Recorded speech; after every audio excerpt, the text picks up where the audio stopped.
That's the worst part about new fans. You know, they have no perspective. There's no context. So they just say ridiculous nonsense. Revenge doesn't always come crashing in with fireworks. Sometimes it's quiet, sharp, and deadly. One decision, one word, and a whole empire starts to fall apart. For Caitlin Clark, payback wasn't about clapping back on Instagram or throwing shade in interviews. Her revenge was icy cold and simple. She said no. No to Geno Auriemma. No to UConn's so-called untouchable legacy. And no to that million-dollar deal that tried to slither back to her years later. Sounds crazy, right? Who turns down over $1 million for just 8 weeks of ballin'?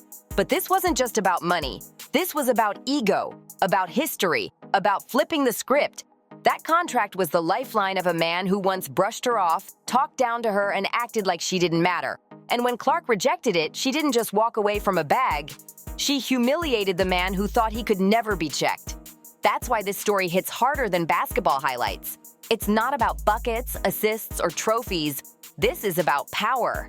For decades, Geno was the gatekeeper, the guy who decided who shined and who disappeared. And in just one no, Clark showed the world he wasn't untouchable anymore. But Caitlin Clark wasn't about to play by Geno's rules. She rewrote the whole playbook. She didn't need his stamp of approval, his program's clout, or his fat checkbook. She built her own empire from scratch, and when he finally came crawling back, she shut the door with quiet authority that screamed, "I don't need you. You need me." That's the kind of power move that turns heads. Like I said earlier, they actually had odds that, she was like third or fourth in the betting odds to be MVP of the WNBA. That's such a slap in the face to every WNBA player. It's unbelievable, right? Every revenge story starts with one mistake, and Geno's wasn't a bad timeout or a blown play. His mistake was arrogance, pure, blinding arrogance. Before Clark was selling out arenas, before her games were breaking TV records, she was just a kid from Iowa with a big dream. She admitted it herself. UConn was the dream school, the dynasty, the empire, home of legends like Taurasi, Moore, and Stewart. For a small-town girl, there was nothing bigger. When recruiting season came, it felt like destiny. The most electric talent of her generation teaming up with the so-called greatest recruiter of all time. But guess what? The call never came. Geno never picked up the phone, never called Clark, never even rang her parents. At best, he tossed a lazy message through her AAU coach. That wasn't an oversight. That was a choice, a calculated snub. The message was crystal clear. Clark wasn't a priority. And when people asked why, Geno's excuse was laughable. He already had Paige Buchers locked in and didn't want 2-point guards. On paper, fine.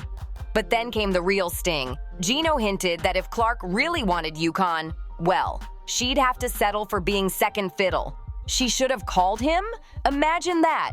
The legendary recruiter, the man who bragged about spotting once-in-a-generation talent before anyone else. Basically saying Caitlin Clark wasn't worth his time, then flipping it back on a teenager for not chasing him. That wasn't just a miss.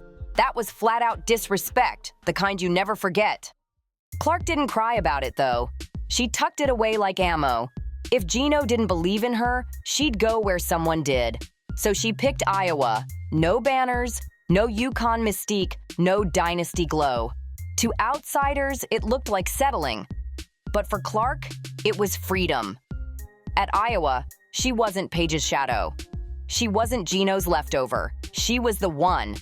And the moment she stepped on the floor in Iowa City, she flipped the entire script. Those logo threes? Not just shots. They were statements. The packed arenas? Not just crowds. They were proof. The TV ratings breaking records every week? Not luck. They were receipts stamped in bold. Every bucket, every viral highlight, every broken record screamed the same thing. You missed this. Meanwhile, Geno refused to swallow his pride. Instead of humility, he doubled down on arrogance.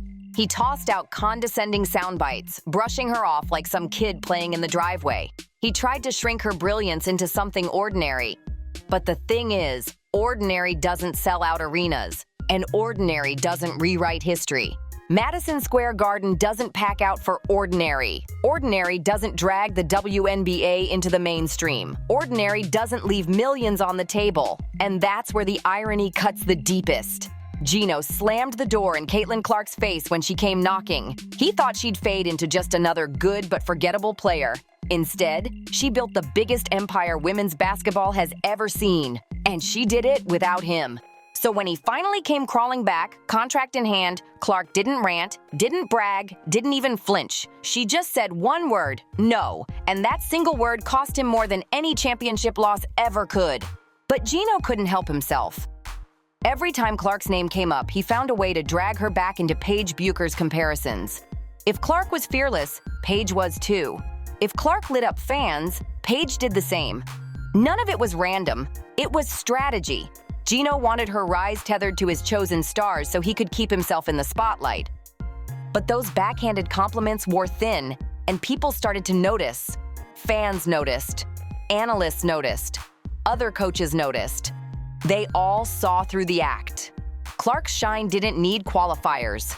She was pulling bigger crowds than some pro franchises, smashing records the sport had never seen, and shifting the Delusional fan base that follows her disrespected the WNBA players by saying she's going to go in that league and tear it apart. There were actually odds on she's third or fourth in betting odds on being MVP at the WNBA. These people are so disrespectful and so unknowledgeable and so stupid that it gives women's basketball a bad name. Okay, so the kid was set up for failure. Meanwhile, there was Geno, smiling for the cameras, desperately clutching his throne while the game moved on without him. Behind Geno's charm was pure insecurity, the kind that hits when the spotlight starts slipping away and you can't stop it. At first, he kept it slick, tossing sly little digs disguised as commentary. But the mask eventually cracked. Shade wasn't enough anymore, so Geno went from undermining Clark to flat out attacking the people who supported her. Then came June 2024, the Dan Patrick Show, and Geno crossed a line he could never take back. The Hall of Fame coach, the so-called face of women's basketball, didn't just question Clark. He came for her fans. And his words weren't even subtle. He straight up called her supporters delusional, claimed they didn't understand the game, and, unbelievably, said they were hurting women's basketball itself. Their crime? Believing Clark could finish top 4 in MVP voting as a rookie. To Geno, that wasn't passion, it was stupidity. And then came the kicker. Diana Taurasi doubled down, saying, "This kid's in for a rude awakening." The arrogance was off the charts. Think about it. Millions of fresh eyes had just landed on women's basketball because of Clark. Families were rocking jerseys. Kids were camping outside arenas just to meet her. Casual fans who never watched a WNBA game in their life were suddenly tuning in. And Geno's big response to all that love, all that momentum, not gratitude, not respect, but insults. Gratitude, celebration, forget it. Geno's answer was straight up insult. Instead of welcoming the tidal wave of new fans and energy, he mocked it. This wasn't coaching insight, this wasn't some X's and O's breakdown, this was personal. A direct shot at the very lifeblood of Clark's rise, the fans who carried women's basketball into the mainstream spotlight. By dismissing Clark's supporters, Geno wasn't just taking aim at her, he was undercutting the entire movement that made her unstoppable. And because he's Geno Auriemma, people actually listened. That's what made his words both damaging and revealing. By calling her fans clueless, he wasn't just mocking them. He was basically saying Clark herself wasn't real, that her hype was a bubble, and sooner or later, he'd be proven right. But here's where it gets delicious. Geno wasn't right, not even close.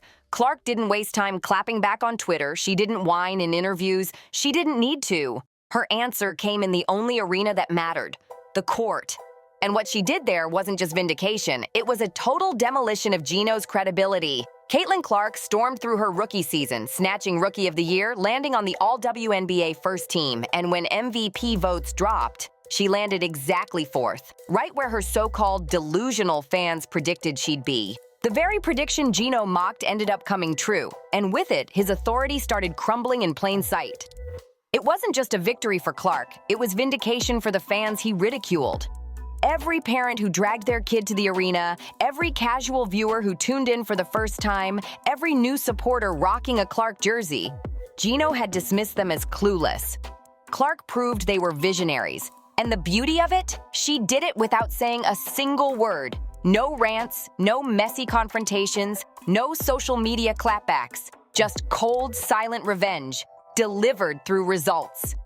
Night after night, she dropped performances that erased every excuse. Deep logo threes, ankle-breaking crossovers, jaw-dropping assists. She turned highlight reels into history books.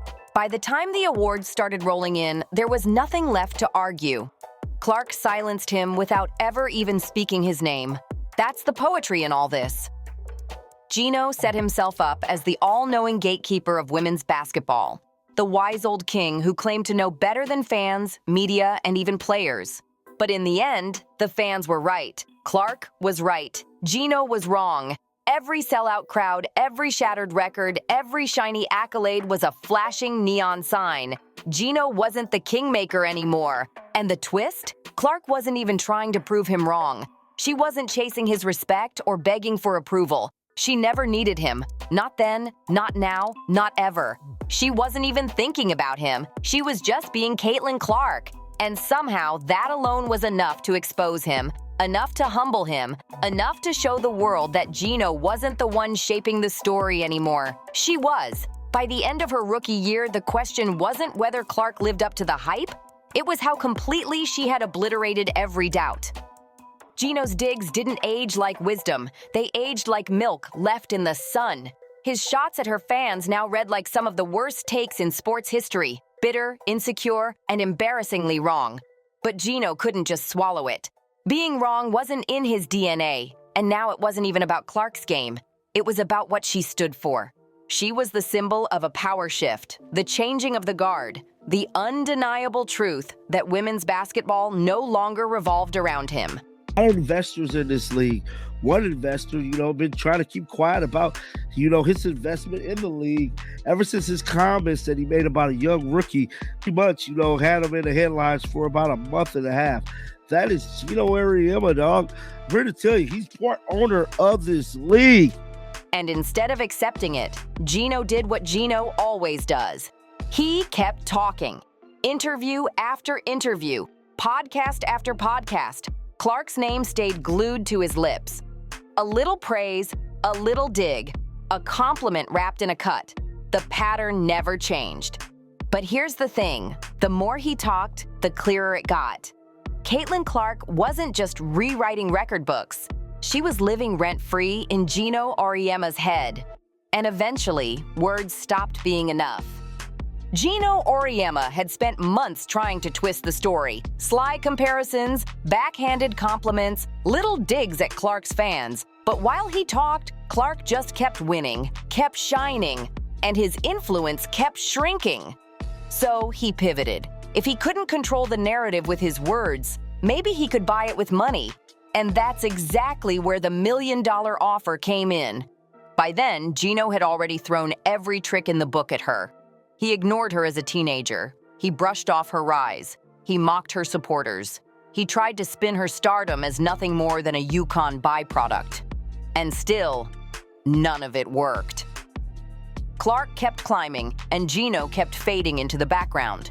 Then came a shiny new opportunity, one wrapped in dollar signs, a brand new 3-on-3 women's league, backed by Breanna Stewart and Nafisa Collier, with Geno pulling strings behind the scenes.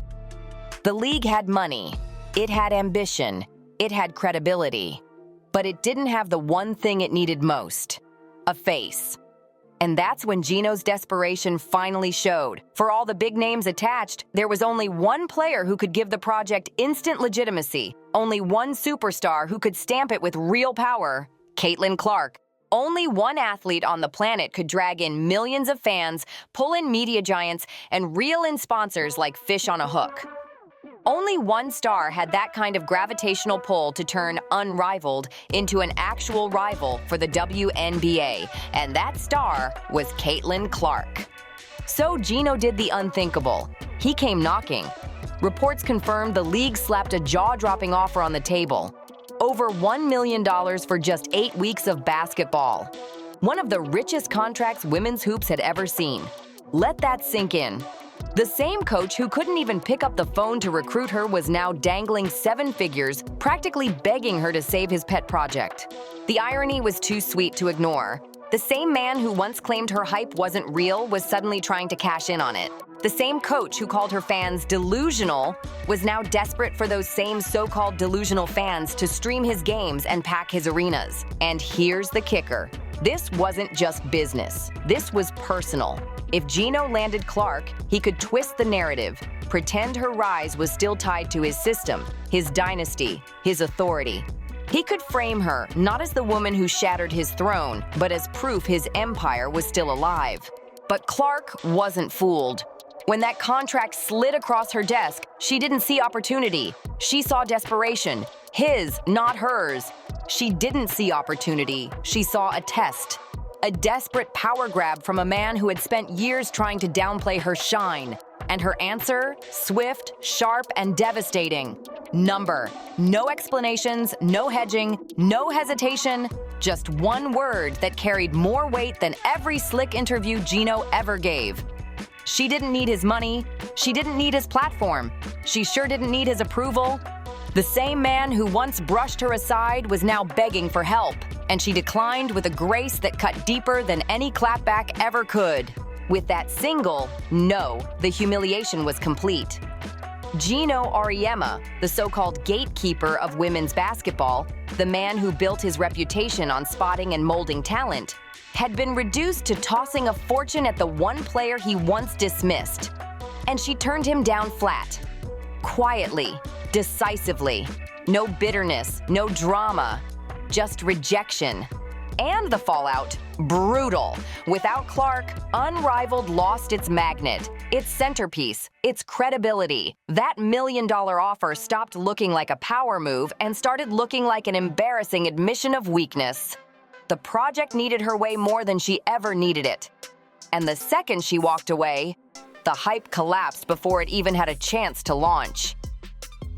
Fans knew exactly what they were witnessing, and social media exploded with laughter and mockery. People clowned Geno for even thinking Clark would swoop in to save him after years of disrespect. The chess match he thought he was playing ended in one clean move, and Clark didn't even break a sweat. No rants, no dragging, no long speeches. She didn't even acknowledge him beyond her decision. She just walked away. And that silence cut deeper than any words ever could. Because here's the truth. Geno's era is over. His grip is gone. And Caitlin Clark didn't just dethrone him. She set the whole throne on fire. For decades, Geno and the old guard decided who mattered in women's basketball. They controlled the narratives, the opportunities, the gatekeeping. If you wanted to rise, you had to go through them.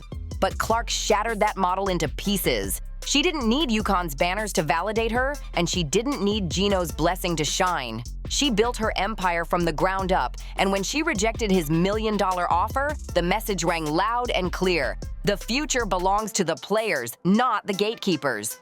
That's why it stung so bad.